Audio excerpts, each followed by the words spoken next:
किस तरीके से आपको लग रहा है कि ये विज़िट डिफरेंट है? सिर्फ निगरान वज़ीर आज़म का आ जाना और पहला निगरान वज़ीर आज़म जो ऐसे फ़ोरम पे ख़िताब कर रहा है, या कोई और भी वजूहात हैं? देखिए, एक तो मुझे बताना है कि पहली दफ़ा ऐसे हो रहा है कि 4 जो परमानेंट सिक्योरिटी मेंबर्स हैं वो यहाँ पे प्रेजेंट नहीं है। फ्रांस नहीं है, बरतानिया नहीं है, Russia and China is not here.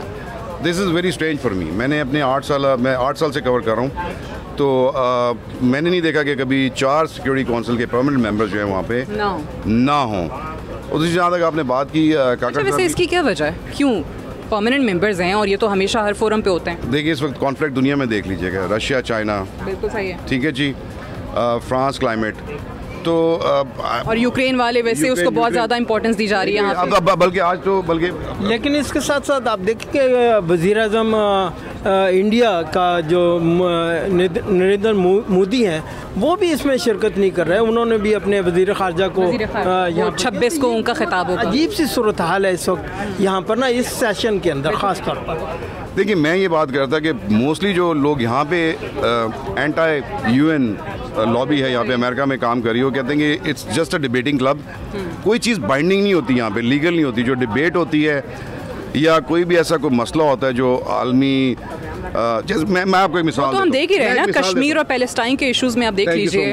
लेकिन मैं आपको एक मिसाल देता हूँ। आज से 1 साल पहले जनरल सेक्रेटरी गोटरेस ने यहाँ पे एक फ्लैश फ्लड अपील की थी $160 मिलियन की। अनफॉर्चुनेटली अभी तक उसका सिर्फ 40% हमें हासिल हो सका। और जब तक वो उसको रिलीज़ नहीं कर सकते, जब तक $160 मिलियन हमें पूरे के पूरे हासिल ना हो जाए। 27 सितंबर को यहाँ पे बड़ी इंपॉर्टेंट एक डोनर्स कॉन्फ्रेंस हो रही है जो तसलसल है जेनीवा का, जहाँ पे $6.5 billion if I am not wrong pledge हुए थे। बट हमें अभी तक उनके हवाले से कोई पेशरफ नहीं हुई कि वो हमें कब मिलेंगे, किस तरह मिलेंगे। सिचुएशन आपको पाकिस्तानी इकॉनमी की सिचुएशन आपको पता है, इट्स वेरी वेरी स्ट्रेंज। और दूसरी बात, यहाँ पे जो प्रेसिडेंट ऑफ यूनाइटेड स्टेट्स का आज जो खिताब था, focused on one thing, Ukraine, their security. So मैं ये कह रहा था कि यहाँ पे जो हमारे जैसे मुल्क हैं उनकी सिर्फ यहाँ पे डिबेट होती है, बातचीत होती है, प्रोमिसेस होते हैं, आखिर में को होता कुछ नहीं। तो मेरा इसका एक और एंगल भी तो है ना कि ही इज़ राइट, और ऑब्वियसली क्योंकि आप इकोनॉमिकली अगर आप स्ट्रॉन्ग होंगे तो आपकी उस तरीके से से होती है, अदरवाइज़ नहीं होती है। लेकिन साथ ही साथ क्या ये भी एक वाइज डिसीजन होता कि आप इस फोरम को बिल्कुल ही छोड़ देते? तो फिर तो पाकिस्तान कहीं पे भी एग्जिस्ट नहीं करेगा। बहुत सारे फोरम्स हैं, बहुत सारी ऐसी ऑर्गेनाइजेशंस हैं जिनका हम हिस्सा बनना चाहते हैं, नहीं बन पा रहे हैं, तो फिर तो पाकिस्तान बिल्कुल आइसोलेशन में चला जाएगा। सादिया, अक़वाम मुत्तहिदा चाहे ना चाहे जितनी भी लॉबीज़ आ जाएँ, है तो एक हकीकत है। अक़वाम मुत्तहिदा चाहे परमानेंटली या इन प्रैक्टिकलिटी कुछ ना भी कर पाए, फिर भी एक हकीकत है, आपके पास एक फ़ोरम है। आपने भी बड़ा you pointed out it very rightly कि Pakistan is not part of BRICS, Pakistan is not part of G20, Pakistan is not part of for instance squad. अब ये वो चीज़ें हैं जो पाकिस्तान के बग़ैर बहुत बड़े बड़े फोरम्स डेवलप हो रहे हैं, बन रहे हैं और प्रोसीड भी कर रहे हैं। तो जब आप ये चीज़ें SCO में देख लो सादिया, SCO के अंदर होता क्या है कि पाकिस्तान, क्योंकि रशिया और चाइना दोनों के साथ, because Pakistan believes in no bloc politics in the region, तो पाकिस्तान के उस वक्त के फॉरेन मिनिस्टर बिलावल भुट्टो जरदारी क्यों गए इंडिया इतने प्रेशर के बावजूद कि ना जाएँ?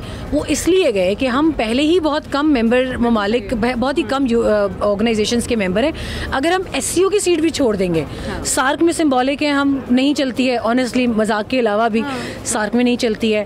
हम लोग SCO में देख लें, SCO में हमारा एक तगड़ा पार्टनर चाइना है, रशिया के साथ हम अभी बना रहे हैं। तो जब ये दोनों ममालिक आपको कहेंगे कि ठीक है, for the sake of your visibility and for the sake of your full fledge presence over there, you have to be there. तो आपके वज़ीर ख़ारजा ट्रैवल करके इंडिया गए 11 साल के बाद। अब होना ये चाहिए, मुझे ये लग रहा है अक़वाम मुत्तहिदा में, आई एम वेरी हैप्पी जिस तरीके से भी आपके फॉरेन मिनिस्टर बिल्कुल एक ले मैन की तरह यहाँ से चल कर गए, छोटा सा डेलीगेशन, किसी के चचा मामू ताया फूफा नहीं थे उसमें, कजन्स नवासियाँ पोतियाँ नहीं थे उसमें। आप सब जानते हैं कि हमेशा बहुत होता है कि जनाब ये सरकारी वफ्द जो है वो चला गया है और ऑस्टेरिटी ड्राइव की बात करते हैं, लेकिन खर्चे हो रहे हैं, तो ये कोई सरकारी खर्चा नहीं हो रहा। अच्छा, कमिंग बैक टू दिस, आप यहाँ पे देख रहे हैं जो पाकिस्तान का मिशन है वो किस तरीके से चीज़ों को लेकर चल रहा है। Are you okay with that? जो तरीक़ाकार है, जो मीटिंग्स अरेंज करानी है, किसके साथ क्या होगा, बायलैटरल मीटिंग्स क्या हैं, इतने इंपॉर्टेंट फोरम के साइडलाइंस पे क्या होगा?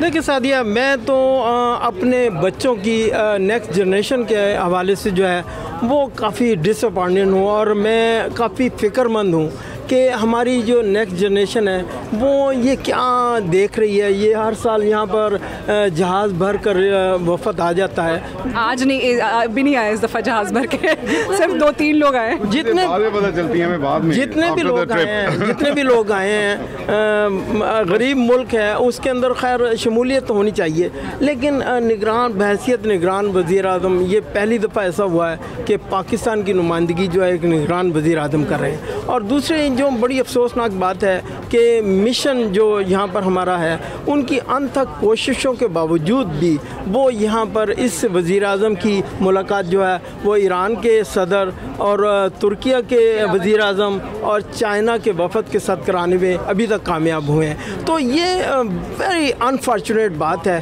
कि पाकिस्तान एक न्यूक्लियर कंट्री है, इस किस्म की सिचुएशन से गुजरता है। अब देखें G20 में इंडिया का पूरा इन्फ्लुएंस है और हमारे जो यही हमसाया ममालिक हैं जिसमें ख़ास तौर पे चाइना जिसे आयरन ब्रदर कहते हैं, इसके अलावा जो सऊदीया है, फिर इवन बांग्लादेश तक ने वहाँ पर शमूलियत अख्तियार की। पाकिस्तान जो है उसका कहीं नाम निशान नहीं। सार्क के अंदर 2016 के अंदर इंडिया की लॉबी ने इस पाकिस्तान की जो वो वहाँ पर कॉन्फ्रेंस थी, समिट थी, उसे कैंसिल करवाया। अभी हाल ही में जो हुई है वो एक बराए नाम है। आप देखें ब्रिक्स के अंदर पाकिस्तान जो है एक नई ऑर्गेनाइजेशन ब्रिक्स कोशिश कर रहा है लेकिन मेंबरशिप नहीं मिल रही है। हाँ, मेंबरशिप नहीं मिल रही। और इसमें देखें कि कहाँ ये जा रहा है कि G20 की रिप्लेसमेंट है ब्रिक्स। इसमें पाकिस्तान को चाहिए कि अपनी खारजा पॉलिसी के तहत पूरी कोशिश करे कि ब्रिक्स की कम अज़ कम मेंबरशिप ले। और पाकिस्तान की जो आवाम है, हमारी जो नई जनरेशन है, उन्हें इस पॉलिटिक्स से कुछ लेना देना नहीं है। इस वक्त मुआशी हालात जो है ना उसकी तरफ तवज्जो देना बहुत सख्त ज़रूरी है। और एक ब्लॉक जो है दुनिया का उसके अंदर शमूलियत करना बहुत ज़रूरी है। बिल्कुल ठीक है।